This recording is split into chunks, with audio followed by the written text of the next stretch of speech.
Recording in progress.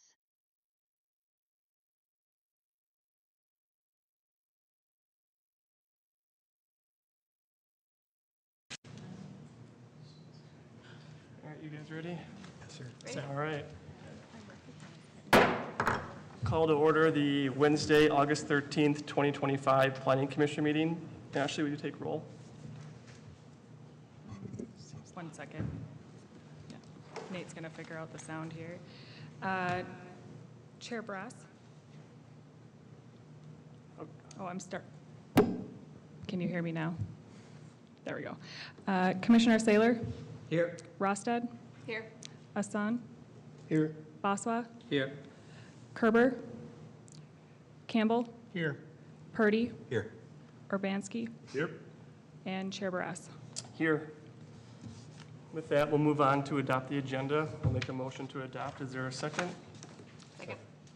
Second. All those in favor? Aye. Aye. Opposed? Motion carries. We'll move over to visitor presentation. This would be if anyone would like to speak to the commission, come up and talk about something that is not on the agenda tonight, now would be the time.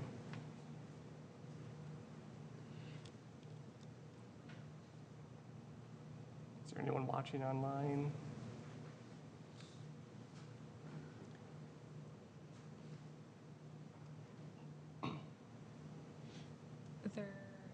There are people online, but no one is unmuting to speak. Okay, we'll move on to approve the previous meeting minutes. I'll make a motion to approve those. Second. Second, Asan, all those in favor? Aye. Opposed? Motion carries. We do not have any consent items, so we'll move right into our first action item today, 7A, the public hearing. Recommend approval of the preliminary plat, rezoning, and comp plan amendment for Chevalle 19th edition Talero curve. Ashley? Thank you, Chair. Tonight, we have 3 requests before you for Chevalle 19th edition. The application is from Quadriga Ventures, and it's for a property at 3910 Bavaria Road. Tonight, we are in the second step of Chaska's 3-step review process. Just a refresher, back in February, this application went through concept plan review. Concept plan review, for those of you in the audience who may not be aware, is a very high-level review of a project. So the plans are very high level, they don't include a lot of detail, and as such, staff's review is also at a high level. So at that stage, we're generally identifying issues that we're looking to get resolution as the project moves forward. Tonight, we are in that second step. Generally, we see preliminary and rezonings at this step, so the plans include more details, and you'll start to see that our review is reflective of that. So there's more technical comments, the conditions of approval become more refined, and we're starting to see resolution to those issues that were initially identified. And then the third step is the final review. Generally, that's final plat review, and at that time, we're looking for final issue resolution, and we're looking at those final plans.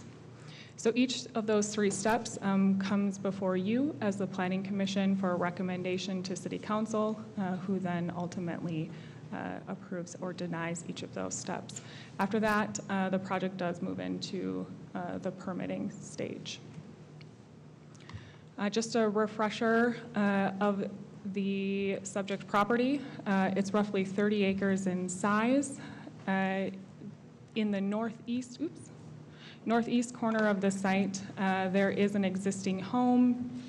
There's several larger accessory structures, and then there are several smaller agricultural type structures. The remainder of the property is generally used today as a horse pasture, so you do see some white fencing delineating those different pasture lands. The property itself is mostly flat. The highest point is in the northwestern corner of that site, and then it's generally sloping downwards from there in 2 different directions, shown in with the blue arrows on the screen before you. We're going to focus generally this evening for about 6 acres in the southwest corner of that subject property. So while the application before you doesn't include that entire property, much of the presentation will be zoomed in again in that southwest corner. So in February of this year, you as the Planning Commission and then the City Council reviewed a concept plan for the property. It included 10 new single-family homes, so in addition to that existing home in the northeast corner, all of those new lots would be accessed via a newly constructed cul-de-sac extending from Talero Curve to the west. The lots at that time were shown to be a minimum of roughly 60 feet wide, ranging in size from 7,500 square feet up to 9,000 square feet. Utilities were shown to be extended from Talero Curve, and then as conditions of approval, those existing stubs that are located further to the south would be removed. At that time, stormwater was contemplated to be collected and directed to a newly constructed pond or basin on the east side of that new cul-de-sac. Excuse me. And then a vegetated berm would be constructed east of that pond and that new cul-de-sac to provide screening for the new development from Bavaria Road. So as part of that concept plan review process, there was a neighborhood meeting that was held in November of 2024. Just a refresher from that meeting, there were about 20 residents that attended. They inquired about just overall density of the project, future development opportunities of the project outside of the currently proposed one. They asked questions about the new home design in terms of size and whether or not they would include basements. They also had questions about screening, what would be provided versus what was required.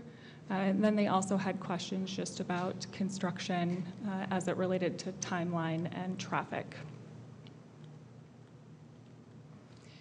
So again, in February, you as the Planning Commission, there were 4 residents that spoke at that meeting. They generally summarized the HOA's acquisition of the outlots, which I will provide a little bit of a refresher on later in my presentation. They also summarized some of their past correspondence with the developer. Some of those residents encouraged the new development to be part of the larger Chevalle HOA. They requested landscaping in the island, some additional screening, and then they inquired if there was an opportunity to connect to the existing irrigation and retention pond to the south, which is part of the Chevalle development.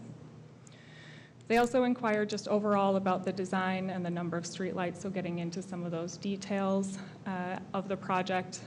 And then they also confirmed that the larger 3910 property would be undevelopable moving forward if a project were approved.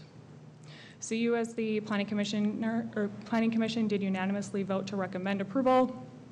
And then it went to the City Council meeting later in February where one resident spoke, raising additional concerns about snow storage, and then reiterating that the HOA's participation would still be required if the project were moving forward. Hey, Ashley, I think this is helpful going forward. This little display. Oh, this is Planning Commission, City Council summary, the vote. Just heads up, like, oh, that's you nice. like that? Okay, great. Yeah. We'll make note and we'll try to include that. Yeah. The council then, they discussed just their HOA involvement, kind of piggybacking off of that conversation from the resident, and then they encouraged the developer to continue conversations with the Talero Villas HOA to the west. And then they also unanimously then voted to approve the concept plan. So the current plan before you this evening, you'll see a lot of similarities between the concept plan and the current plan. There are still 10 single-family or new single-family lots accessed via a new cul-de-sac coming from Talero Curve. The lot configurations, as a condition of approval, if you'll remember from concept plan, they were to increase the lot size to be consistent with the Talero curve development, and their current plan does do that. When the lots were configured, the minimum lot size, or the minimum lot width rather, did drop down to 42 feet, and I do have a slide where we talk about that a little bit later. Their plan does include for 6 additional landscaping trees along the western side to provide some additional screening and buffering in addition to that existing vegetation to that neighborhood to the west. And then they're also proposing some additional trees around that new cul-de-sac, Talero Court. The initial concept plan did show a vegetated berm on the eastern side of the development site. There was some additional landscaping that wraps around that development site now to also provide some screening to the north. The stormwater management basin was essentially relocated from directly east of that cul-de-sac, more to be on the southern side of those new homes, and there is a swale proposed to help direct that stormwater down into that basin. There is a sidewalk connection as well that wraps around the northern side of the cul-de-sac and essentially terminates then at the terminus of that new road.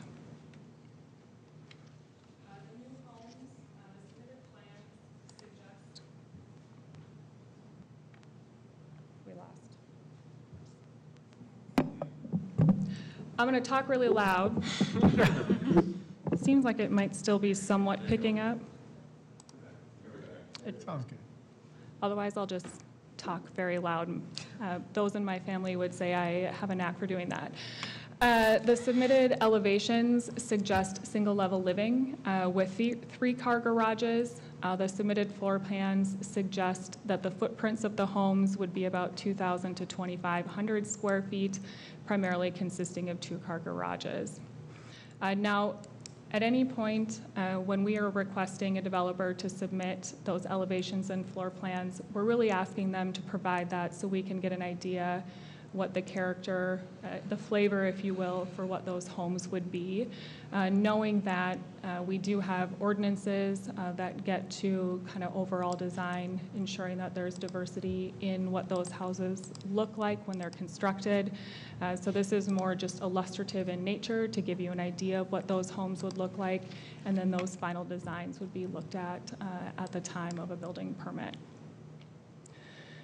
So the first, and then the grading plan suggests that the homes on the north side of the cul-de-sac would be full basements, and then the homes on the southern side of that new cul-de-sac would have walkout basements.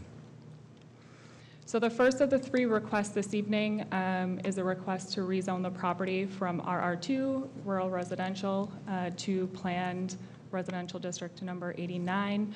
Staff is generally supportive of that request because it would be consistent with the rest of the Chevalle neighborhood, and the proposed setbacks are consistent with the Talero Villas development, as you can see here on the screen.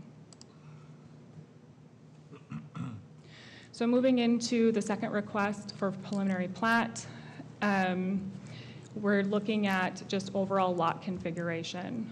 So if you remember from the lengthy background section that I gave during the concept plan, there was a snippet of it also included in your staff report for this evening. But the Chevalle Master Development Plan included the subject property, and it anticipated and contemplated 5 attached townhomes yielding 10 total units. And the idea was that those townhomes would mirror development that was occurring on the west side. In the mid-2000s, when Chevalle 5th edition, which we've been commonly referring to as the Talero curve development, when that developed, it essentially split those attached townhomes on the west side into detached units. And so the request this evening, and you can see that here in this existing conditions, rather than the attached units contemplated in that comp plan amendment and the development plan, you see the splitting of those units and then the continuation of shared driveways. The minimum lot size, as you can see for Chevalle 5th edition, had that minimum lot size, which we requested that increase to match, and then their minimum lot width is 57 feet. So the plan before you this evening, again, they're matching their minimum lot size. However, with the configuration of the lots, that lot width of some of the lots as they come around the cul-de-sac did drop down to the smallest one is at a width of 42 feet.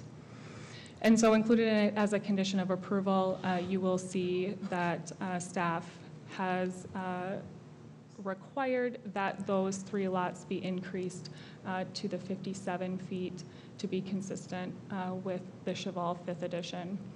Now, their staff is acknowledging that that is still a smaller lot width than some of the recent developments, particularly Fultonwood and Carlson Bluffs. But staff, again, is comfortable with that width, knowing that it would be consistent with the development on the west side of Talero Curve.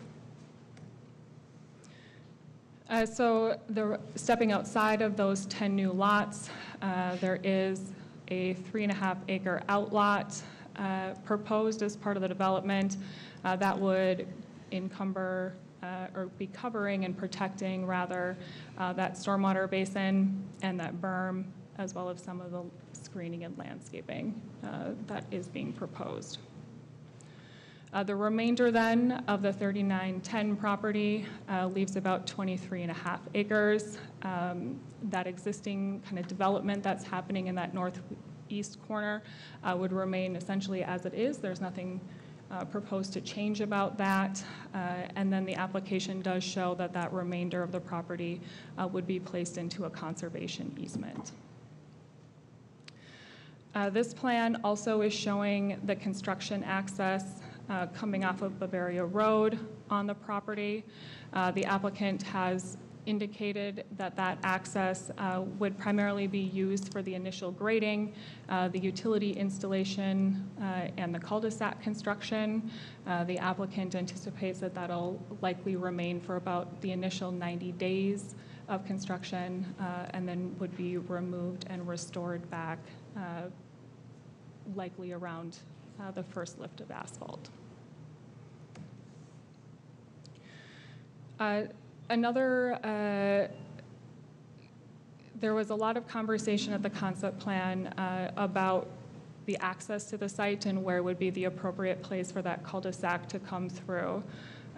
Initially, when the concept plan was submitted, the right-of-way connection was happening slightly more south within what we've called the 36-foot touch point. So when Talero Curve, Chevalle 5th edition, developed, there was a 36-foot touch point of right-of-way where that comes to the eastern property line. That, in conjunction with 2 outlots, was retained and preserved in the anticipation of the subject property developing, and those were intended to allow access for the subject property. But from the time that Chevalle 5th edition developed and until now, the Talero Villas HOA did retain ownership of those 2 outlots. So that just left that 36-foot wide spot, which is roughly half of what we would need for right-of-way based on our subdivision ordinance. And so the HOA and the developer had a lot of conversation leading up to the concept plan, and then that continued through the concept plan review process. And the plan that you saw, again, shifted that roadway north, and that was really to direct, headlights and spillover from shining into living quarters of those adjacent units, and directing those headlights essentially to between the units or to what is currently garage space on the properties directly to the west. The Talero, that kind of shifting north, if you will, does require the HOA to dedicate right-of-way to the city. And so they were required to sign as a property owner for the applicants or the applications before you this evening. They have done that, and they have indicated that they will support what's needed in order for that acquisition to take place. As I alluded to earlier, there are sidewalks shown on the plan. When Chevalle 5th edition was approved in the mid-2000s, there was a requirement that there would be sidewalks on both sides of all public streets within the development. That current sidewalk is only today on the western side of Talero Curve. It terminates just before the cul-de-sac bulb. That's likely because it was anticipated that that sidewalk would continue at such a time that the eastern development happened. The concept plan that came before you did not include sidewalks. That was included as a condition of approval. The concept plan today does include it, but included as a condition of approval for this evening would require some additional coordination just to figure out what's the appropriate termination. So today, there's no sidewalk on that eastern side, and so there would be essentially a cul-de-sac that doesn't connect into an existing network and then just terminates halfway through the development. So to accommodate the new development, so the new homes, the roadway, and the utility connection, there's roughly 6.2 acres of disturbance that would happen. The extent of that grading is shown in gray in that upper image. The new lots, if you went out to the site, the image that's shown on the lower part of the screen is attempting to show roughly where the extent of those grading limits are as they move east. And so when you were out there, you would have seen 3 layers of kind of that white fencing, and the development is coming roughly halfway between those furthest 2 white fences. The site would be regraded. The new lots would essentially slope downwards from that newly constructed cul-de-sac. And then there would be swales that are wrapping around the development, again, directing water to that stormwater basin. And then on the eastern side, there is a 12-foot berm. The top of that berm sits about 2 to 4 feet above the elevation of the new street. You do see that the grading limits extend kind of beyond what the boundary for the site is, and that's really to tie into existing grades, and you will see included as a condition of approval, and you will see in a later slide that we would like to have some additional coordination on that to figure out if there's ways to either reduce that offset grading or to adjust what that lot line is in order to get all of that grading for the development on the development site. Additionally, as part of this process, there was a potential wetland identified kind of roughly halfway between the development site and Bavaria Road. And so the applicant is working on getting what's necessary to determine if that wetland is truly a wetland or if it is just a low-lying area. As part of the grading, we do look at impacts to trees. There are 3 trees that their plan is showing to be physically removed from the site. We know that whenever you impact more than 30% of a critical root zone of a tree, it can cause significant decline in the overall health of that tree. And so there are 9 additional trees. Again, these are off-site that would experience impacts beyond that 30%. And so there's also a condition of approval requiring the developer to work with staff to determine if there's ways to further reduce that grading to reduce those impacts and potentially improve or save the health of those trees. So now moving into the third request as it relates to a comp plan amendment. Comp plans, just a quick overview, are adopted and they're intended to guide the city's growth in a number of different categories, land use, transportation, parks and trails, and public facilities. So guiding that growth looking forward 20 years. We're currently operating in our 2040 and gearing up to adopt our next update very soon. So back in the 1990s, the groundwork through some rezoning and some projects really laid the groundwork for this idea of a green belt to preserve Chaska's identity around the perimeter of the city. That was formally introduced in the 2000 comp plan. And again, this exhibit is coming from the 2040 plan, but the 2000 plan did show a pretty substantial amount of that green belt on the northern part of the city. And again, you can see this project site within that. At the concept plan review, staff had identified that we weren't entirely sure if a comp plan amendment would be necessary, and we committed to doing some additional legwork to figure out where we stood with the Met Council in terms of that.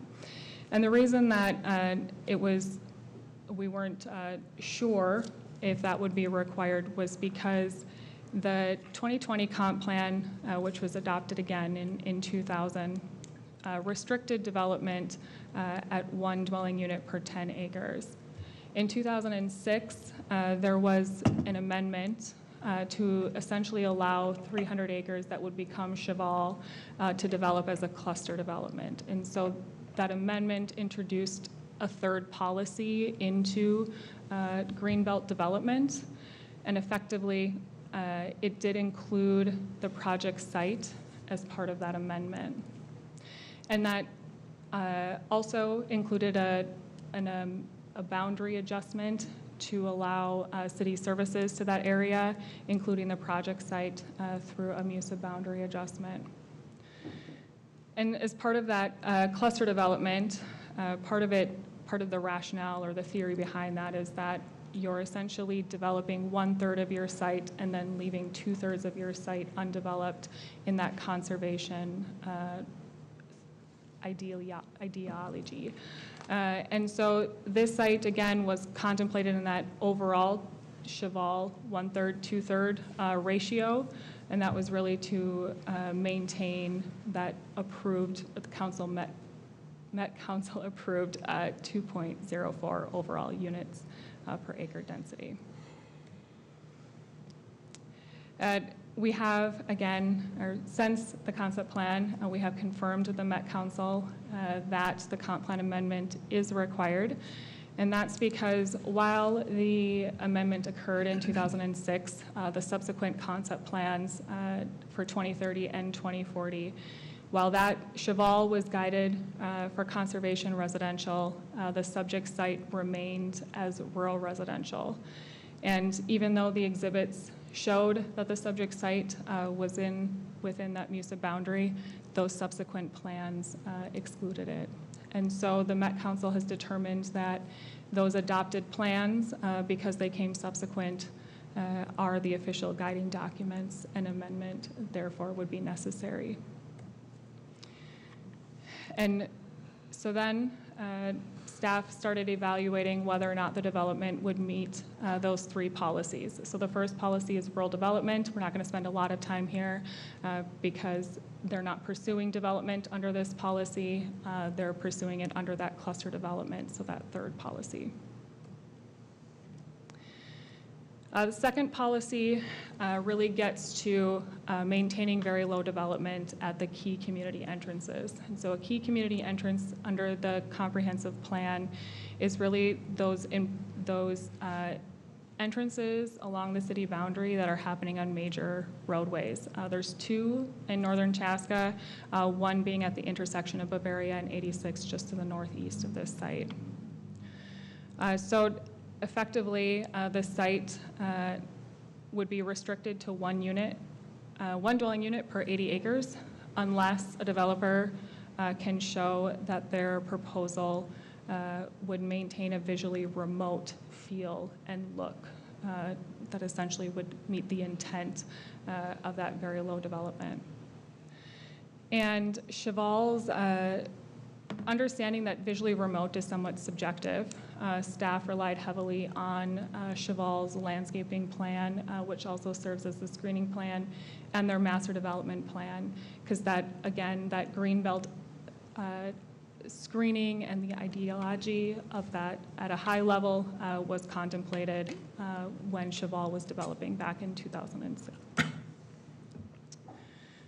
So the Chevalle's landscaping plan really includes a series of vegetated berms intended to obscure lot lines, or excuse me, sight lines. And you'll see as you move from Victoria to the west towards the subject property on the east, on the right-hand screen, the screening becomes more and more. And so you see less and less of those homes as you're moving from the city boundary eastward. The homes on the Victoria side, you can see quite a few of their roof lines, but then as you get to the traffic circle on 86th Street, you can see that the homes that are just on the other side of that berm are completely obscured. And again, the intent of that was to start to transition into that visually remote feel as part of the policy. And so staff reviewed the concept plan and the proposed landscaping plan to what was contemplated with Chevalle. Chevalle's landscaping plan for the site includes a very dense layering of deciduous, ornamental, and coniferous vegetation. So it's including a number of trees, shrubs, and native plantings. The concept plan provided some tree vegetation. At that time, we weren't quite sure what those species of that vegetation was on the eastern side. And then today's plan, or the current plan, does show some trees wrapping around the east and north side of the development. The variety of those trees, staff is a little concerned about them, so we'll continue to work with the developer. The reason I say that we have some concerns is most of the varieties that are proposed are right in that 40 to 50 foot range, and we'll kind of get to what staff believes is the rationale for that in the next slide. But the two coniferous varieties that are proposed are also known to drop their needles in the winter, not to the extent of a deciduous tree, but certainly there wouldn't be that kind of year-round screening based on the varieties that were selected. So on the left-hand side of the screen, there were four sections rather, as part of the Chevalle Master Development Plan, intended to provide some guidance for what the screening is. The fourth one, the one on the bottom, was the section as it relates cutting through from Bavaria Road through to Talero Curve.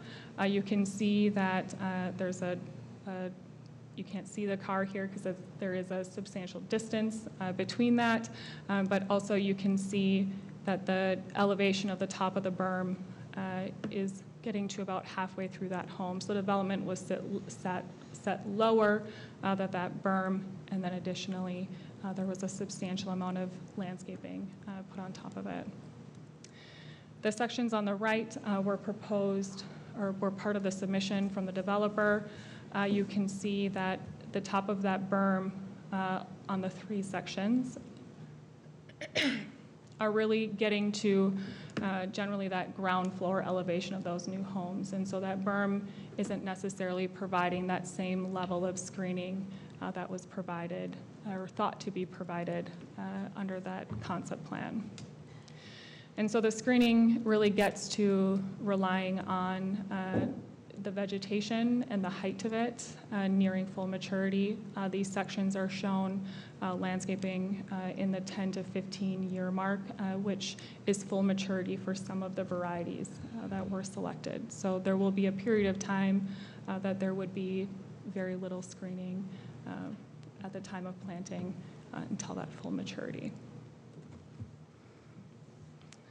And so, again, the concept before you this evening is really looking at a cluster development option. The comp plan says that a comp plan amendment is required. We already know that, so looking at the different objectives that were required to be met in order to support that comp plan amendment, generally staff is finding that this application would meet them, so we're generally supportive of that request. And again, in the packet, you'll see that we have included a condition to continue to work with the developer on that view shed and getting that kind of more remote feel as was originally intended out here. The second part of that comp plan amendment is just to adjust the MUSA boundary to include the site.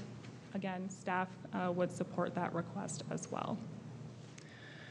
So there's a number of conditions included in your report this evening. These are probably the bigger ones that we would like to see some resolution ahead of final plat. Again, that landscaping plan in the view shed. We want to continue having conversations and some coordination regarding the off-site grading impacts, particularly as they relate to tree impacts, and then that grading that is extending beyond the outlot to the north. We want to continue to work on sidewalk connections and figuring out what's the correct design and where that termination happens. Also continuing to work on drainage and stormwater, as well as what those easements and would look like in draft form. And then just seeing a final plat that addresses those minor lot reconfigurations and then that wetland determination.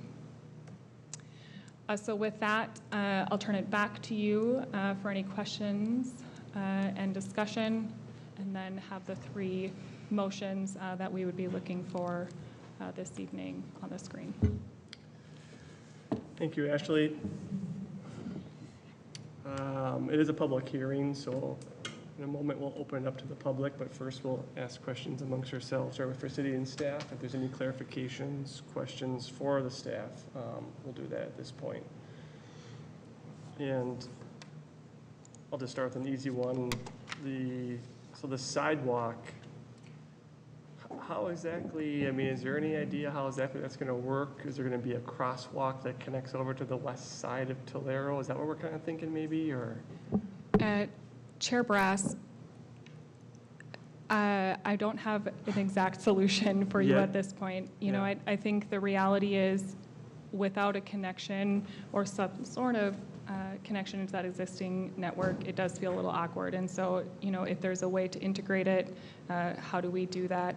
Certainly, I don't know that we're in a position to require that sidewalk come all the way around the existing cul-de-sac, so trying to find a resolution maybe to meet in the middle, to meet the intent of what that original condition of approval is, but still coming up with a reasonable solution. Okay. And then, so the lot width, that's only on the few lots that are impacted by the radius of the curve, basically, or? Yeah, there were 3 lots. The staff report identifies the specific ones that they are. The narrowest lot is lot 5, block 2, and then there are 2 additional lots. I believe it's this one. I believe it's these 2 northern ones. And essentially, I mean, I can ask the developer too if they're here, but they have them this way initially because probably grading or some sort of topography. It seems like they should be able to move them out a little. Yeah, why the adjustment between what we saw at concept to this, right? Yeah, yeah. So in general, it fits the neighborhood better. That was the whole idea, correct? Yeah, so the condition of approval would just be to increase that lot width to be consistent with what Talero curve is. Sure. The reconfiguration is pretty minimal. The biggest reconfiguration would be on that southern lot. The northern ones are just a few feet in order to get up to that 57 feet. Okay, and then the wetland, still in determination? Chair Brass, the last that I heard from the developer is they are still working through that, but they are here this evening, so they maybe can provide us an update. But again, we would look to, that is a requirement for any development to provide any sort of wetland determination or exclusion ahead of final plat. Okay, great.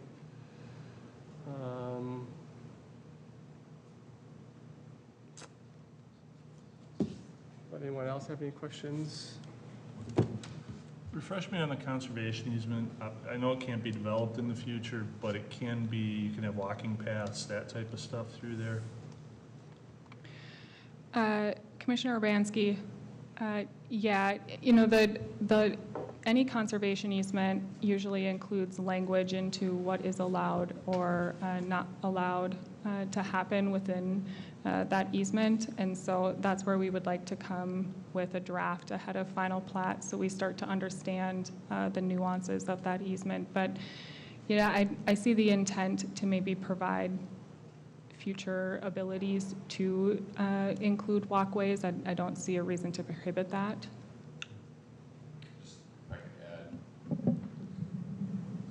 to provide a little bit of clarification or add on to what Ashley provided, the intent is not to necessarily have this property become public property. Right. Under that conservation easement, the intention is that it would continue to operate as private property in kind of that farm, you know, use that it is today. So it can still be used as a pasture area? Correct.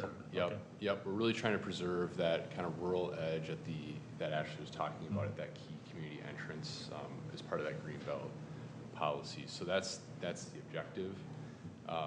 You know, we could look at it, like Ashley's saying, the details as to how exactly that's going to say. But I think the nature of the conservation easement would be to limit development opportunity on what remains on that property. Okay. Per the greenbelt policy. So essentially, it doesn't get any more dense than it is today. Correct. Correct. Yep.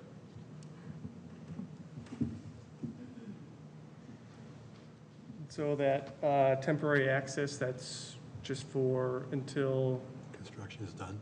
until the initial construction of the outlot is done in the cul-de-sac? And then Chair Brass, that is what the application, the developer provided as part of their narrative. We do have a condition of approval that would require some additional conversation ahead of the submission of a construction management plan ahead of any permit issuing, so we could work through what the extent and the length of that access is.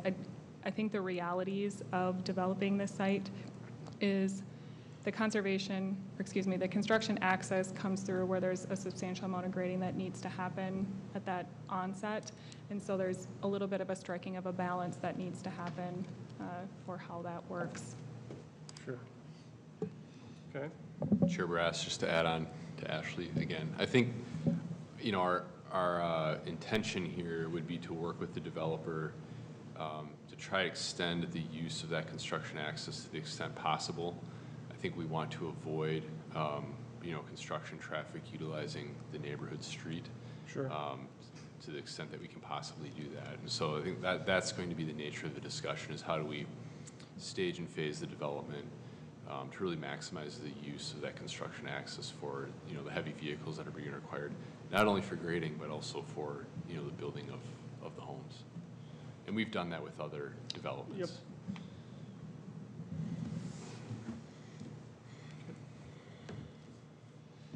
Yep. Okay.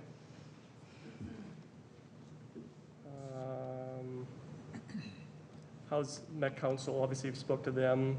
It says, you know, they must approve requested comp plan amendment. I would imagine at this point, how's that looking with them?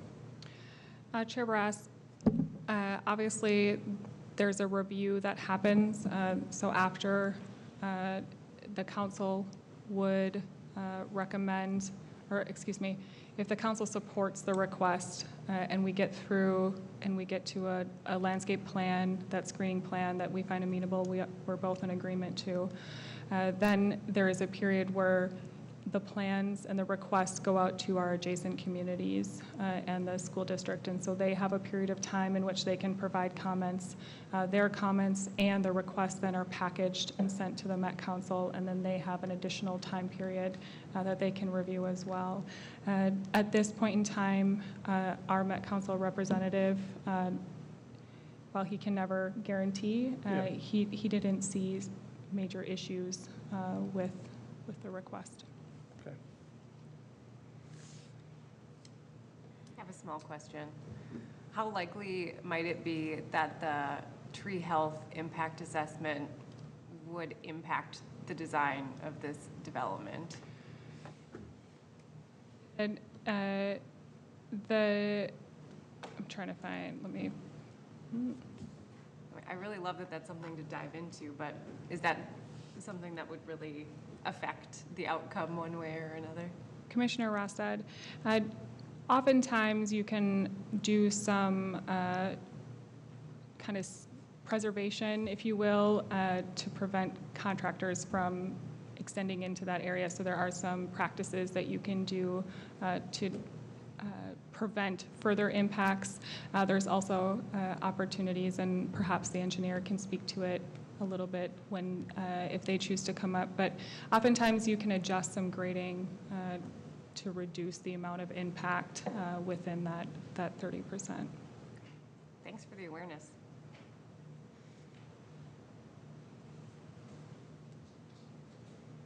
Is there any further questions before I open up public hearing? For now? Okay. So then at 7:47, I'll open up the public hearing. And if anyone would like to come forward, if there's any questions or people would like to address the commission, now would be the time to do so. You can come on up, state your name and address into the microphone for the record. That'd be great. And then, let's see, we have a little bit of a crowd, just kind of go over some basics. Try to keep it brief, to the point, a few minutes, and if someone's already said what you were gonna say, let them just have that then and not just reiterate. Sometimes we get big crowds and it can go on for a long time. So if someone's already said the point, just kind of leave it at that then if possible. Commissioner, I appreciate being able to speak at this public hearing tonight, and I am Susan Stinchfield. I go by Susie. I'm the president of the Talero Homeowners Association, and I'm also a homeowner at 3740 Talero Curve. My home is one of the homes where the new street will be coming through to part of my garage, so I live just to the south of the road. My two primary concerns after reviewing the documents from the city, and I've had lots of conversations with Ashley, are what was just talked about by Nate and Ashley in terms of the construction road. And we have a letter of intent since we met with the commission and the council. We've done some collaborative things with the developer and developed an agreement and a letter of intent, and there are certain conditions for the HOA to approve an easement, which is over our property, to access this development. And one of the conditions was the construction road, and we have some very specific things outlined in our letter of intent, an agreement with the developer about how that road will be used and for how long. And so there was some concern from our HOA, and as it was described in the packet, that there would be this 90-day time limit, and the use of that road would be just for constructing the development, for grading and utilities and the road itself. We need that addressed at our level because the condition of an easement is based on that road being used for a longer period of time and being used through construction, because there is not only impact on Talero residents, but the entire Chevalle community. We have a bridge, as you probably all know, that has weight restrictions, and we also have a lot of people that live at the 86th entrance where a lot of construction traffic would have to come through the entire neighborhood possibly. So we were conditioning our easement on that construction road being used for a longer period of time through the actual construction of the homes. We know that the road from Talero into Talero Court would have to be opened once those homes need to be accessed for whether or not they're parade of homes or they're homes that are built on spec and they need to have people access and get to those homes. But this is one of the big concerns that our HOA has about that construction road. So they sort of addressed it toward the end here, saying that that's something, if that's all the applicant requested was for that construction road to be used for 90 days, that needs to be discussed further. And it sounds like there's some discussion that could occur to change the time limit as to how that construction road could be used. The second thing is the landscape plan, also part of the conditions of our agreement with the developer. For the easement has to do with the landscape plan that runs north and south that's adjacent to the current outlots that we own.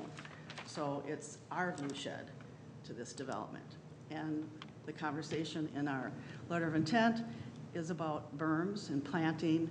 And I think at this point, looking at your grading plan, there might be some limitations, there might be some discussion, some impact on your drainage, your utilities, that where a berm may not be able to be built. We understood it as to be a berm across that, just like you're concerned, which I appreciate, the view shed.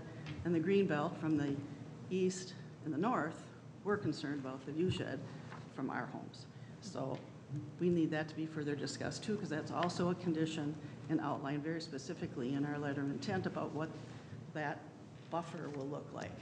And it might end up being impacted by your grading plan. And then we've had discussions about trees that may be impacted that are currently there, and what kind of planting are you discussing in terms of a buffer along that north-south outlet. So those are two big concerns of the So what has the homeowners. developer said to you in regards to the trees or the view shed from your homes to? Has there been, I didn't hear you. What has the developer said to you then? What was the discussions been? We specifically drew out a landscape plan that was a supplemental plan, I would identify it as, to the city's planting landscape requirements. So we were going with the fact that there would be some sort of berm that would be built with planting. So if that changes and that has to be readjusted in terms of those kinds of plans based on the grading and the drainage and what can actually happen, that needs to be discussed between the developer and ourselves, which I'm sure, and we brought that to the attention to the developer and to the city. I provided a letter of intent for the commission so that you could see some of the things that we identified as conditions to an easement. Yeah, we got this, is it this? Yes. Yeah. And so I'd imagine, I mean, we got this tonight, but you gave this to the developer a long time ago, I would assume, or? Yes. I that mean, was- I'd that have to was- imagine they're familiar with this. Yes, Yeah. oh, yes. It took a long time Yeah. to get that document Yep. finished and signed. Okay. And so, yes, there's been lots of conversations, and certainly enough conversation that got us to a position where we're actually collaborating and working with the developer now to get this to happen, to actually Yeah. Okay. grant an easement, which we have not yet done. Mm-hmm. So So that was, those are the two major things I'll bring up, and I know there's some other things that some other homeowners have, so if you have any questions for me, I'd be glad to take them. Okay, thank you. thank you.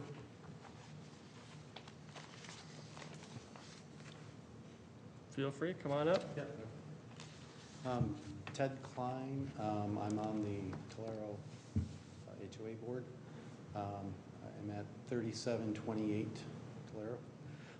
And just to speak to one thing, there was a discussion about the sidewalks, and I'm not going to give you a recommendation. I just simply want to point out that as you're looking at the sidewalks, with all of the density of the homes in the driveways, snow removal and where we put it is an issue. So on the east side of the road, to keep some of that area, because if there's a sidewalk, then we also have to plow that sidewalk, and that's about there's very few places we can put snow. Now, sometimes we don't have a lot of snow, but if we get big snow years, we really don't have much room for snow. So just when you're looking at those sidewalks, how you want to connect them, I know there's been a couple of different ways to look at that. So it like how the berm is done, my personal view on it would be along that east side, it'd be nice if there was no sidewalk on the east side of that road, because that gives us a lot of place to put snow.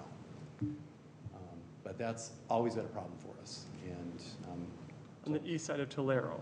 on the east side of the road, yeah. Yeah. Yeah.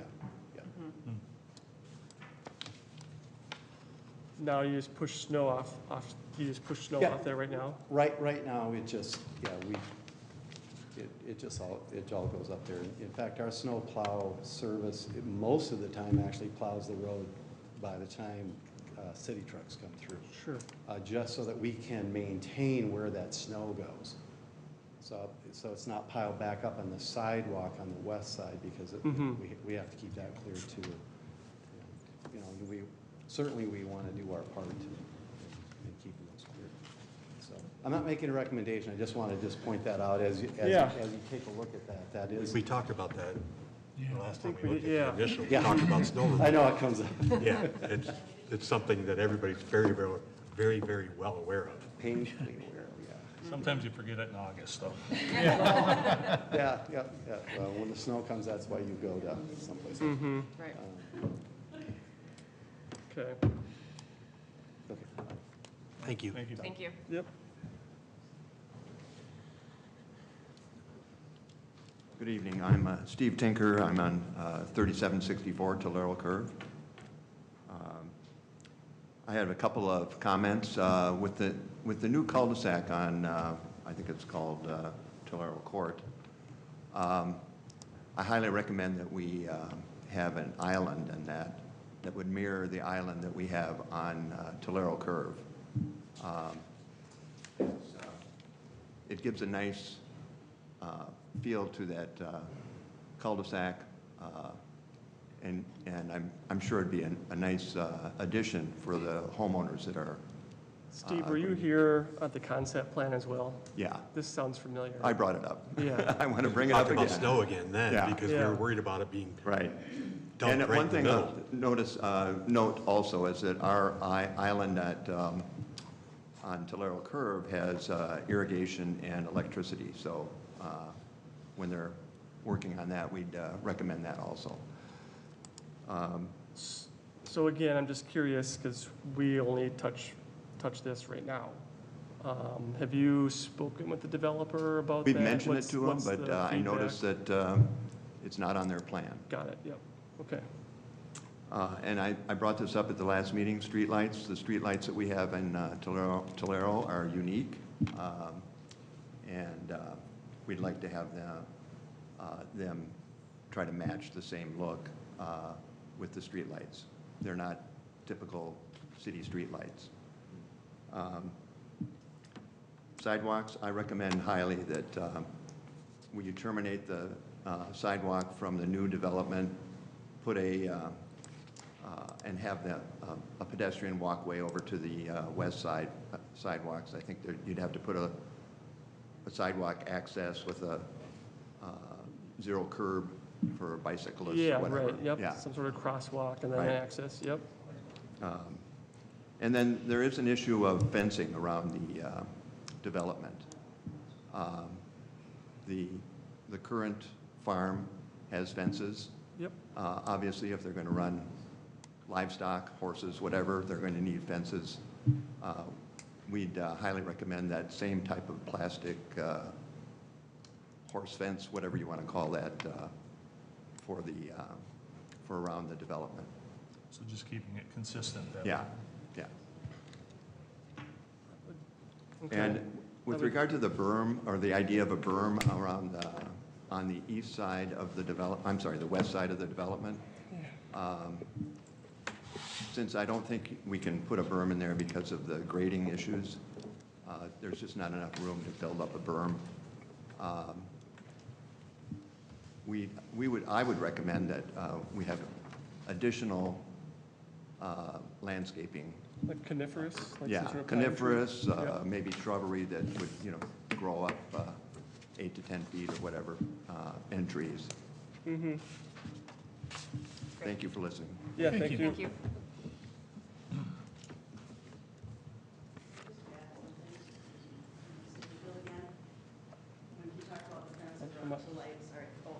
When you brought up the fence, we had a discussion today about the fact that what is very different about this neighborhood is that it's going to be adjacent to a farm, which we understand is going to maintain to be an equestrian type property.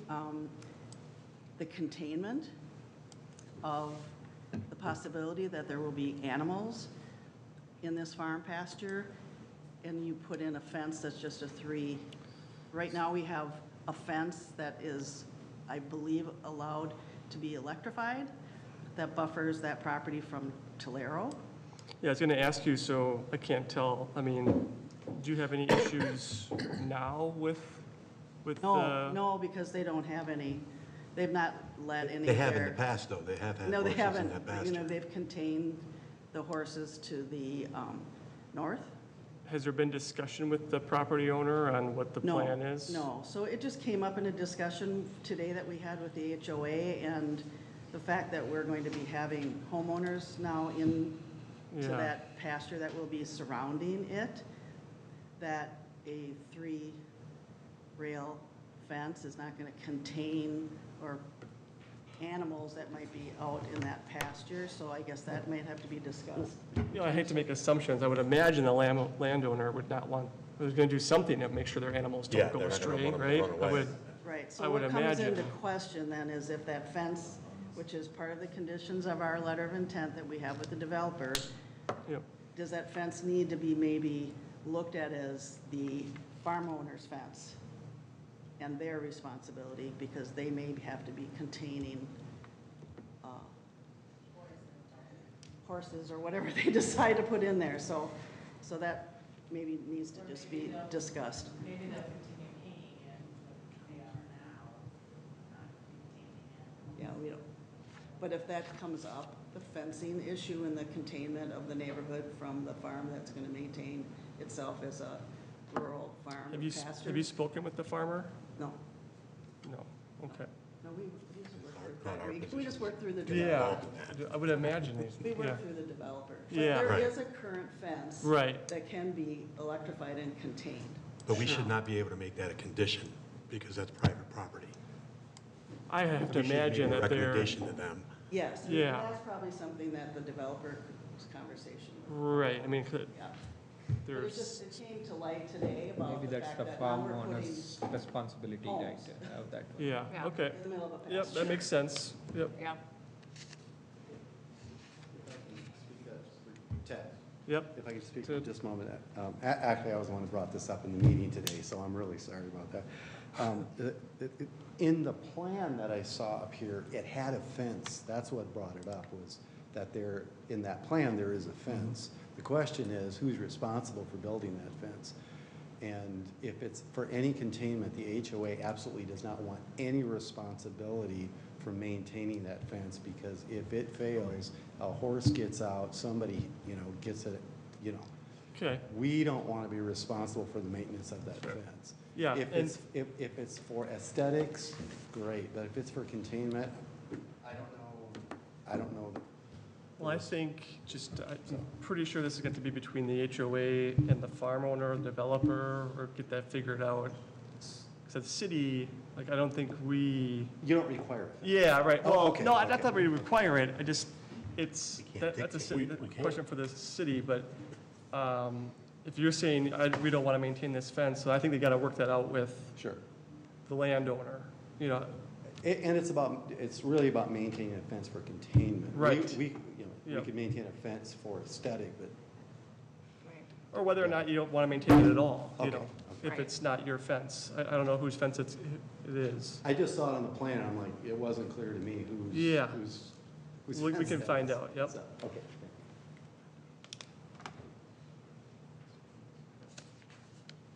I think I'm last up. All right. So my name's Megan Rogers, and I'm an attorney with Larkin Hoffman, and I work with the development team for this project. I'm sorry, was it Megan you said? Yes, Megan Rogers. And I thought it was helpful to hear from our neighbors first, because then I can talk a little bit sort of about our plan set, and then also perhaps address some of the questions that we've heard tonight. So just from a preliminary standpoint, I'd like to thank your staff and the city for working with us on these plans and really sort of putting together for you tonight some context and alignment of what this site was previously conceptualized as. So we came before you for a concept plan approval for the 10-lot subdivision, and that's what we've brought back here tonight. There are some changes that we have made really in response to hearing from our neighbors and working towards creating really a cohesive development for what will become another segment of Talero Curve. And so we have, really no objections to the recommendations the staff has put in front of you, except for one area of conversation. And then, of course, I want to address sort of some of the neighborhood concerns about berming and trees. Great. But trees is my big point of conversation this evening. And staff mentioned two things that I think are really important. They mentioned that the policy 3 within the comp plan talks about this concept of being visually remote. And I appreciated that staff included in the report that that's a subjective characterization. And so one of the things that we think is unique about this project, generally bringing it forward, is that we are bringing forward a planned residential development that is consistent with the sort of 2/3, 1/3 alignment of the existing Chevalle properties. But then we are also creating the opportunity for preservation of the remainder of this farm parcel and this equestrian parcel. And if you go back in your packet this evening, there is a copy of that master plan. And originally, the Chevalle development contemplated horse pastures and some horse trails through it, and that didn't materialize when the project was eventually built out. But we think that we're capturing some of that by retaining the Stobner parcel as this equestrian facility that's currently used as today and retaining that agricultural character. And so, one of the things that staff has talked about is, how do we manage that view shed requirement that's part of the comp plan change and a part of our application. And what we would suggest is that the plan that we've submitted in front of you this evening that has our landscaping plan complies with that visually remote context for a number of reasons.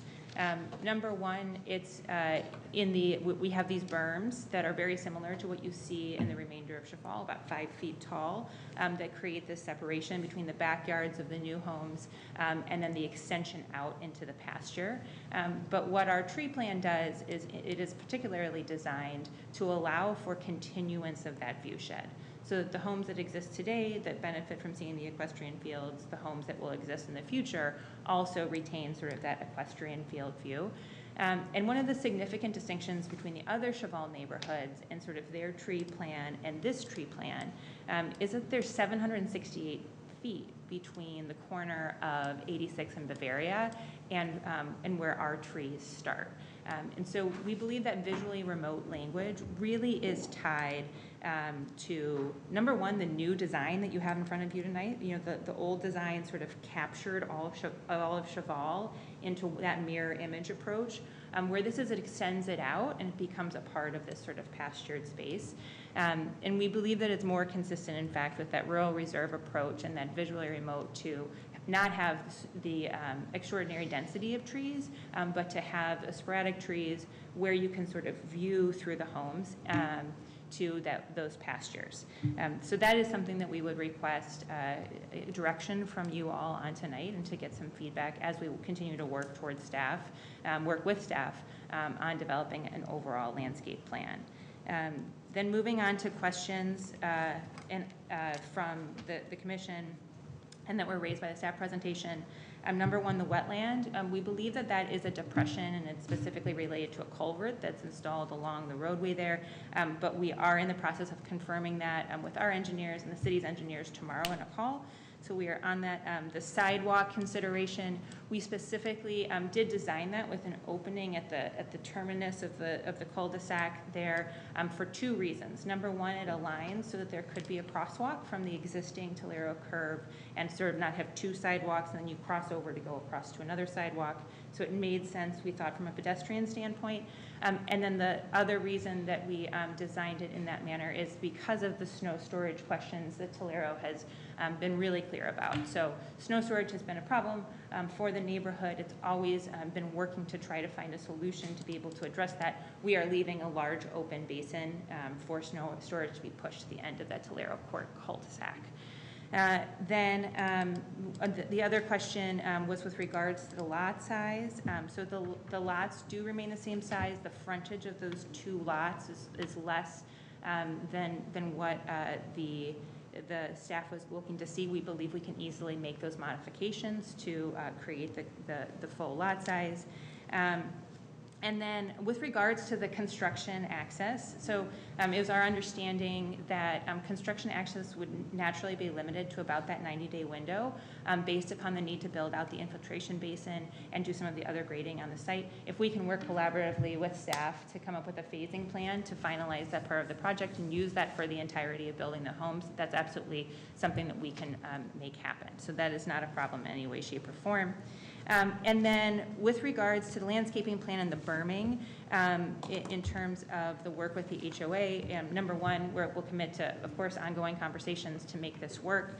The landscaping that we've shown currently is designed specifically to retain those existing trees that they have there, and then also remove the box elder. We've talked a little bit about how grading could have an impact on the health of those trees, and they're beautiful, tall, healthy trees. So retaining those, we think, is a good natural screening barrier. We did some quick work in terms of adding additional berming, and we certainly can make that happen within that site and then off of the tree space. We also can supplement trees, but the trees that we have added and shown on the plan are specifically designed to fill in where there are existing gaps and where there will be tree removals moving forward in terms of the plans. And we recognize that our letter of intent with the HOA specifically requires a tree plan that we have a conversation that can be in excess of what we talk about here today, and creates a long-term basis for maintaining those trees. So those are all the things that were on my list, but I am happy to answer any questions that you have or provide additional clarification. Yeah, I got a couple of questions. Island in the cul-de-sac, has that ever come up? So, Aaron? And I love it when it's an engineer question. And then whose fence is it? So one of the things that we talked about in our neighborhood meeting is that retaining the low-level fence, the white fence, is something that has like a good aesthetic notifier that you are in Chevalle. Right. Yep. And so the fence that's proposed for around the outside of the property is our fence. It is not intended for any form of containment. All of the equestrian facilities are going to be fenced by the property owner, and they wouldn't trust us with their horses anyway. That's what I was figuring, yeah. Yeah, no. So it's decorative. It is absolutely decorative. Yeah, and so the current landowner is going to contain their own animals. Yes, and those pastures are going to be realigned, you know, and part of the other thing that we talked a little bit about is the grading off-site. One of the things that we pledged to do for the landowner is that we do have some grading that continues off of our development site, and that's to set up the basis for better riding rings, really, for them. And so it's incorporated as part of our grading plan, but it's not necessarily an essential component of our development, and that's why it's shown the way that it is today. And then I'll just follow up on the, the request of berming indoor, view shed,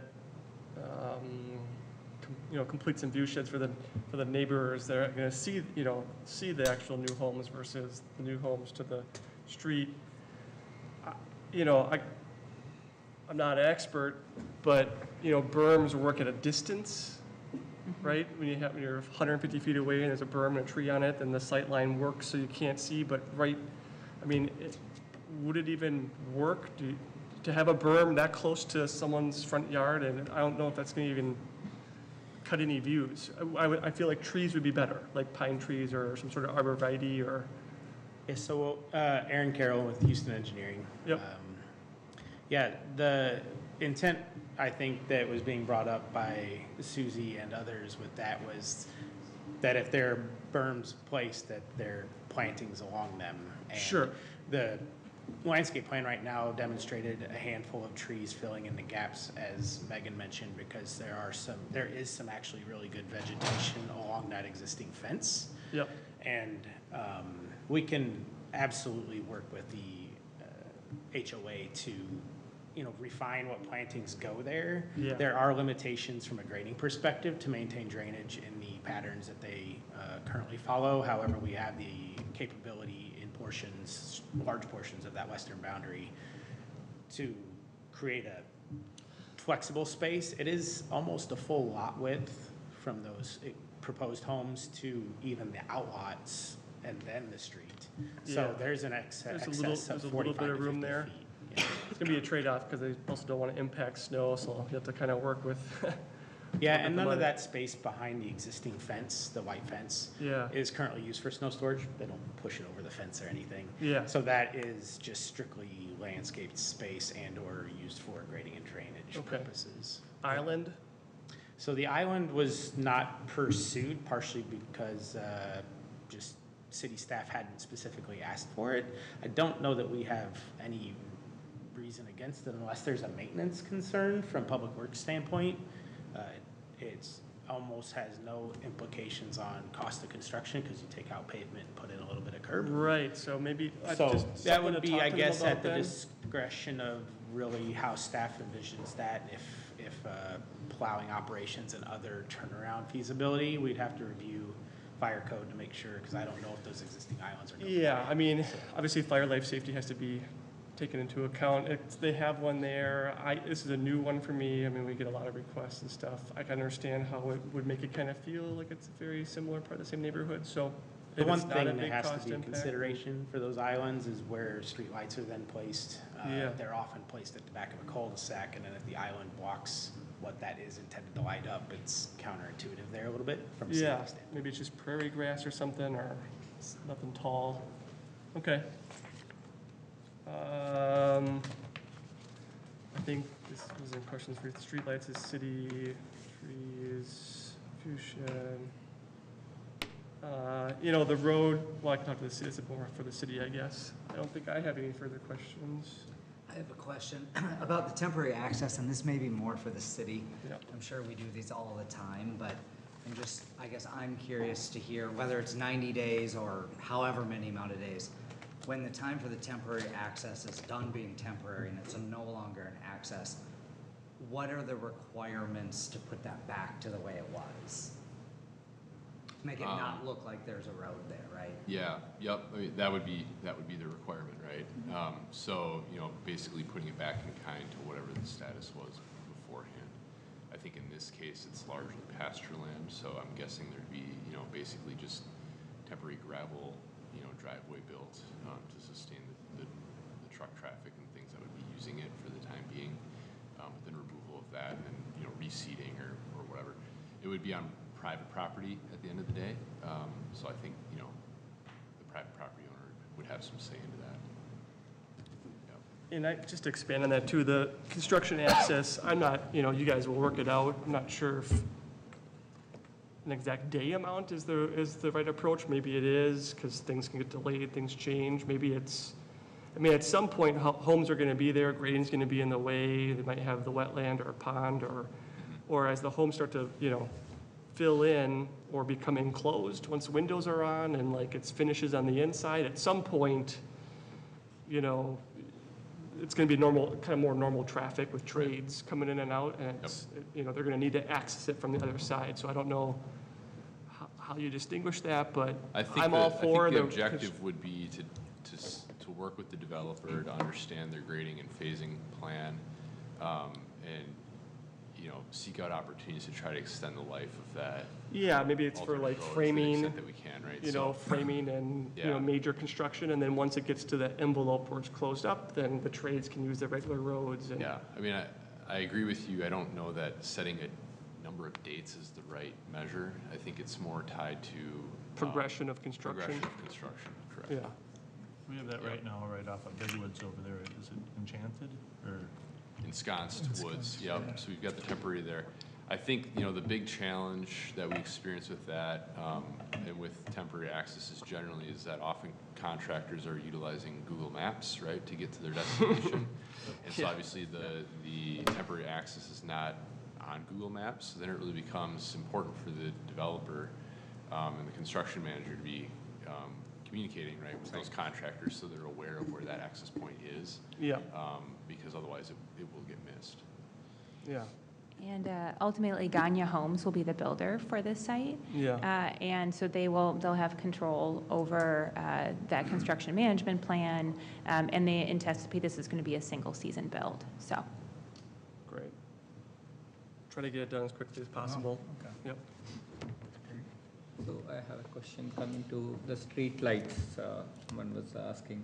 So is it like city has to say like what kind of street lighting there, or like is it a developer's responsibility to I mean, there is a request to match with the entire other community, existing community, right? Is it like city provides that street lighting and all? Yeah, typically it's our city electric department. Now, this part of town gets close to our boundary, I think, with either Minvec or Excel.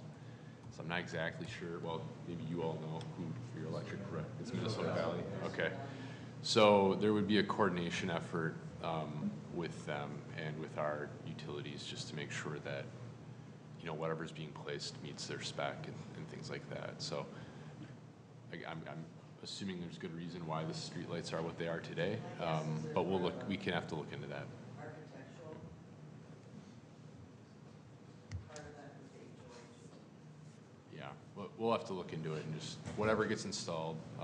You know, ideally we're meeting the feel of the neighborhood, but at the end of the day, it needs to be maintained as well. So making sure that's doable. Mm-hmm. On a big development like this, when it was first brought, wasn't there some sort of overall plan for what everything would look like further on down the road, from specs for fences to streetlights to that type of stuff? So there is a broader Chevalle HOA, master HOA, and then, of course, the Talero Villas HOA, which this will be a part of. Yep. So there are general guidelines and an architectural committee that will review this.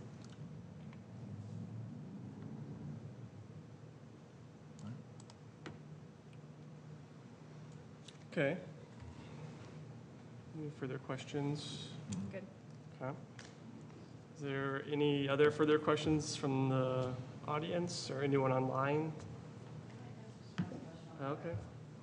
When you do the tree inventory, which has been done, and they're talking about the preservation of trees and looking at, sorry, I should have come up here. They also probably need to factor in, and I don't know if an arborist gets involved in, because we haven't had these conversations with the developer, but that buffer of trees that they're talking about, and some of them that are going to have to be removed for the purpose of building the road. We have a number of trees that are ash trees, and we have been treating them for years and have that expense as part of the HOA. But we know realistically, some of the trees that we're trying to look at preserving might be dying and dead by the time this plan starts to get to fruition. So I want to bring that up, is that maybe that's something that might have to be looked at too when the ash trees. Yeah. They're all dying. Okay. As far as the trees that are trying to get preserved. Sure. They may not be, you know, realistic. Might not be worth it. Yes. Yeah. Okay. It would make sense to just include that in the overall health assessment of the trees. Yeah. Thank you. Ted, right? Ted, right? I have kind of a silly question, sorry to ask this one, but who's in mailboxes? Do you have an answer for that? Yes, Because so it would be a lot all at once where they are, but however. Yes, so the mailboxes will be relocated at the time that the road is built. Oh, okay. Yep. And then, is the plan they're all gonna be in the same place, one big bank of these things? For all- It doesn't have to be. We haven't gotten that far, Okay, but I'd be that's- happy to talk about it. Yeah, and I know that the US Mail probably has some rules. Yes, there absolutely are. Okay, because that was one thing we talked about, like, we might want to do a split, but if that's easy to. That's the least of our problems. Okay. Like I said, it's a silly question, but it's on my list of ideas, so. Okay. You gotta come up. Do you have a question? Anybody? You gotta come up. Hi, everyone. Ann Shufflebein. I live at 3734 Talero Curve. Former board member, so know the documents well.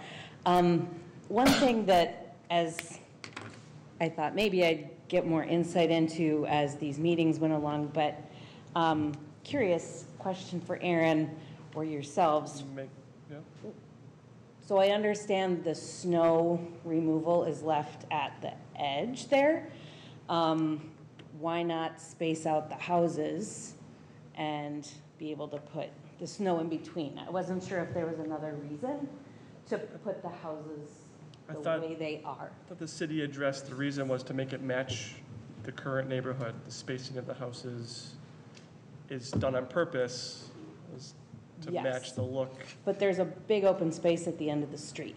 That's the thing that I was not quite, Is that the wetland?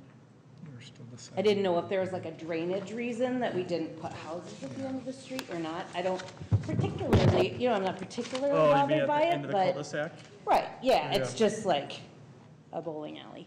But, and sometimes that can be more expensive for snow removal to have to, take it all down and then move it to the end. But, I will cede to what the rest of the neighborhood would like. So I don't have a particular issue with that. I just didn't know if there was a reason that it's designed that way. Can I speak to that? Sure. Yes, 'Cause I don't know. there actually is a very good reason to answer that question, and this answers probably a few questions that came up earlier in regards to the lot sizing. Ashley, as part of her report, shared that the limitation for developed area for this additional development, as the remainder of the master plan, was about 2.41 acres. This plan is very, very tightly trying to match that number. 2.41 acres, yeah. And that includes the street right-of-way and the lots themselves. Any extension of lots any further than they are now pushes that beyond that threshold. So that was part of the reason. Snow storage was another, drainage and utilities running back behind a cul-de-sac was another reason for keeping it open. Got it. Had we not had the limitation of square footage, we probably would have asked for 2 more lots on the back of the cul-de-sac, to be honest. But we're at a cap, and that was probably the largest sentiment for why it is shaped and styled the way it is. So there'll be nothing there, though. There'll be utilities under the ground, and it's an outlot, so potentially Talero Court, right? Or Court. Yes. You can just push the snow right into the open area there? That, yes, and it's open to a shallow and gently graded swale. Right. It could be green space that if their families could use and play in that for all they care. I mean, it's up to the HOA how they decide to maintain that space, if they want to have it nicely mown grass or just left as natural prairie type area. Again, that's kind of at the discretion of the HOA after it's turned over the outlot control. Okay. So. That is nice too, because you get 10 property owners plus a couple on Talero that now have that view straight down and kind of that. Yeah, it leaves it open. That is nice. You're not just staring at the front of houses all the time. Yeah. Good question. Okay. Is there anyone else like to address the commission? All right. Is there anyone online? There are a few people online. So far, no one has indicated that they want to speak. Okay. Then at 8:29, I'm going to close the public forum and bring it back to commission. With any further questions or comments? I have just a couple for city, but for staff. More about that sidewalk is like, yeah, definitely it would make sense to just connect with something which is not completely, I mean, just like to have that sidewalk and it's not going to connect anywhere, right? Yeah, it's not going to connect anywhere. This is. So probably, I don't know, I mean, is there any, I mean, we need to get some exception to not to have the sidewalk? That's actually what I was yeah, I mean, if there is. never have said this before, but it almost like, the sidewalk connect, it's like that book, The Sidewalk Ends or whatever, it goes nowhere. Like, do we need to have a sidewalk? I mean, normally I'm pushing for sidewalks, but. And that too, there are no houses adjacent to that, and I mean, cleaning the sidewalk and all those things like that is again a mess to whoever is living there. What's your thoughts on that, Ashley? Commissioner and Chair, the subdivision ordinance includes provisions that sidewalks are considered. It doesn't necessarily require them. The Chevalle 5th edition did include conditions of approval that talked about extending that a sidewalk around that public street. That would require the HOA to consent to that, to have sidewalk constructed on their property. So I think, we're willing to take feedback from the commission about whether or not a sidewalk is appropriate here. That's why we included a condition that we want to continue that conversation, because it feels a little awkward as it is today, and we recognize that. So there's intent with having the sidewalk and what we were originally trying to achieve with that condition of approval, but I think there's also realities that have been realized through this process that we also have to recognize. So there's a balance of reasonableness here. Okay, so for me, I can't speak for everyone up here. The developer's okay, HOA is okay, neighbors are okay. I don't have a problem with not having a sidewalk in this little group of homes. One of the rare occurrences, I guess. Yeah, I agree with and then just, I guess, the notes I was taking, when you continue talks with the developer, it doesn't sound like it's much cost one way or the other. Maybe if it doesn't have any impacts to fire life safety, maybe an island in the cul-de-sac. So it can match if the developer's in agreement with that. Sounds like you're already working on trees. I know we spent a lot of time on that, so I'm not going to touch there. I know you guys are going to cover the trees, and the neighbor will work with the developer, and you guys can circle up and make sure the views are screened as much as they can. I think that the view shed from the entrance, I don't see this impacting the overall look. It feels pretty rural out there when you're driving. I drive that road a lot. And they're going to have some berms and trees, and when you're coming into the city from the north on Bavaria, there it's like it feels like a horse pasture.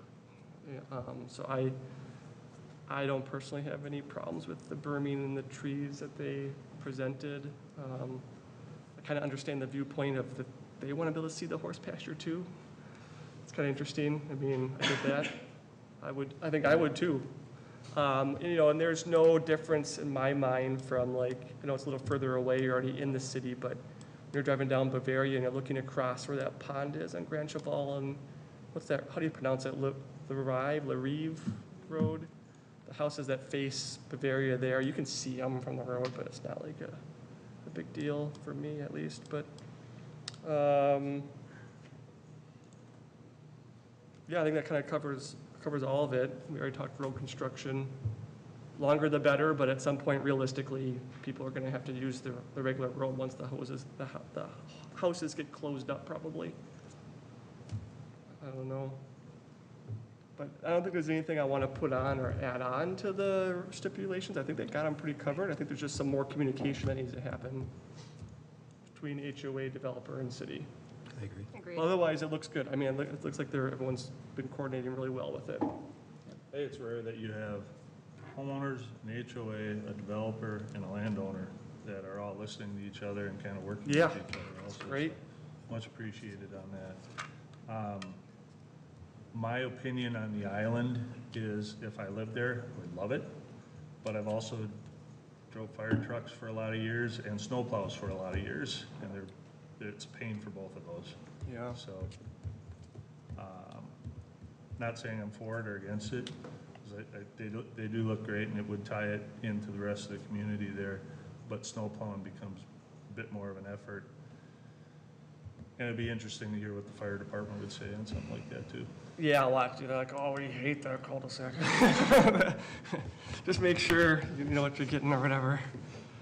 Otherwise, I like it. Yeah. Okay.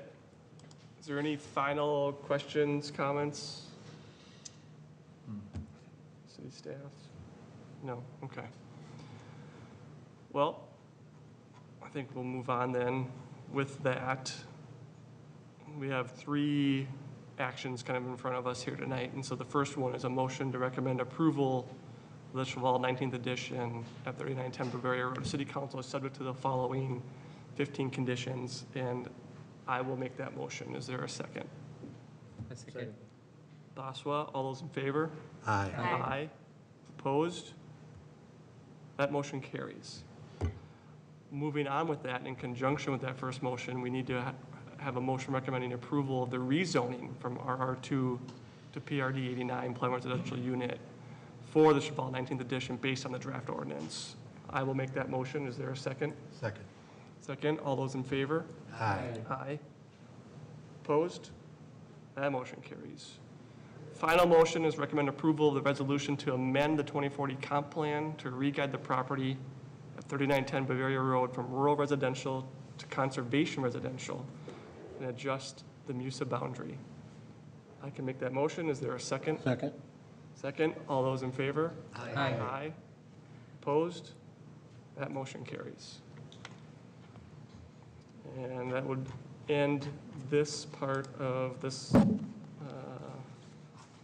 of our meeting here. We can move on. So I appreciate everyone coming, speaking your mind and helping us tonight. You don't have to leave, you can stay for. Yeah, well, there's not much more. So with that, we'll move on from the action item to other business. Receive the June 2nd, 16th, 30th, July 21st City Council meeting minutes. I hereby will receive those. Any other final questions for talk about roundtable, city staff? Can we have more construction in the city for roads? Close more roads. Sorry, I was waving goodbye to folks.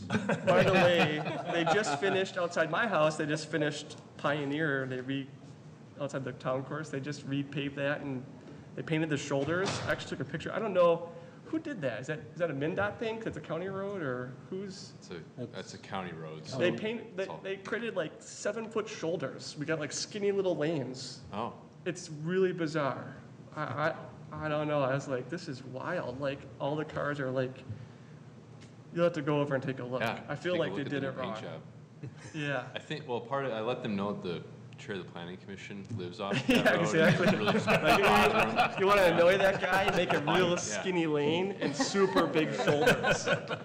Yeah, It's that's a it's county wild, road though. project, so. The yeah, I'll have shoulders to used to be like 2-3 feet, like a typical, and now they're like 5-foot shoulders or something. And the lanes are skinny. It's, I don't know, it's weird. People are naturally. Is it for bikes?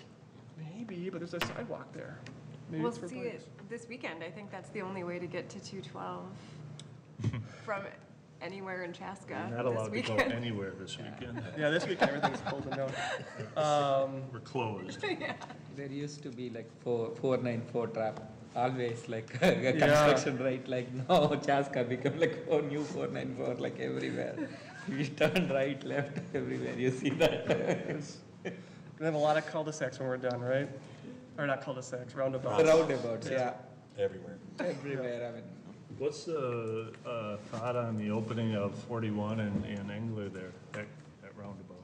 So I'm coming off of being on vacation for a week, so things may have changed since last I heard. I heard it was delayed 2 weeks. Yeah, But it delayed was 3 weeks at. what I had been hearing. The line from the county was that it was Labor Day to have it open. So That, they put out I things don't saying it's know. not gonna be that, yeah. have they pushed that? Okay. 3 So like I weeks. said, things may have changed while I was out. Okay. Yeah. Well, how about Pioneer and is it 11 on the, by the church there? And the, Yeah, what has happened there? I hear a lot of complaints about that one. I'm not sure. See, you're quizzing me on a lot of county-led projects right now. okay. So Another yeah, county? I couldn't tell you. I don't know the details on that one either. It's just sat there now, closed for Huh. Okay. weeks. Does the county? County decided to focus on Chaska put a roads. roundabout I mean, in I don't know. No, it's it, like, they started the work Yeah. months ago. And Yeah, did yeah. 90% of it, and now it has sat. Probably because of the rain. Send I them don't all know. the I way think I that don't it's buy done. and finish our roundabout. I don't know. Okay. Anything for us? Anything we should discuss coming up? Any other joint sessions or something, or anything we should be aware of? Nothing's scheduled as far as joint sessions go. I can give an update. Maybe Ashley's better suited than I am. The community park project has been out for public comment for some time now. Yeah, I saw, The public comment period has now closed, and so those comments that were received, I know we got a lot. And so we're going through and summarizing that and synthesizing it, and all that information will help go into and inform coming up with that preferred plan for the site. So Yeah. that'll be kind of the next effort, right? That'll go towards that. are we gonna touch that at all, or does it just go to parks? That goes through parks. Yeah. Yep. Yep. Ashley, were you on a video for that? Yeah, I think I have no saw idea some. what you're talking about. I All right. recorded essentially as they were leaving City Hall to be part of that video.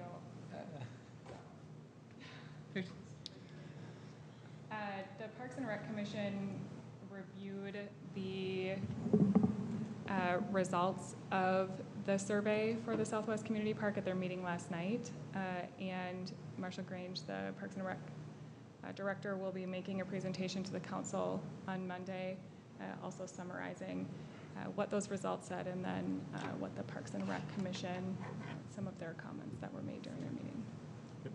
Okay. Exciting. All for the splash pad. Yeah, The splash pad did rank, I believe, second of Wow. the list of items, so it ranked pretty high. disc golf? That one fell lower on the list, if Really? I remember the list correctly. There was some comments that were received that I think maybe suggest that there was some confusion about what disc golf was versus like a traditional golf course. And so we're working on digging through some of those comments to kind of figure out Yeah. what some of those nuances are. All right. What was number one? I can tell you if you give me 2 seconds.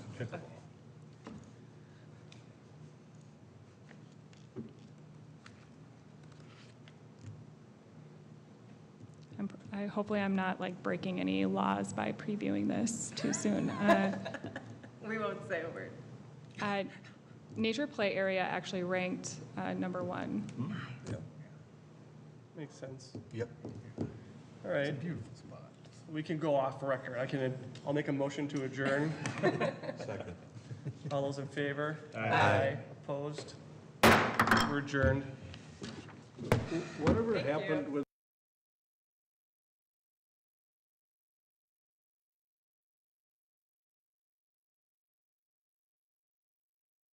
Recording stopped.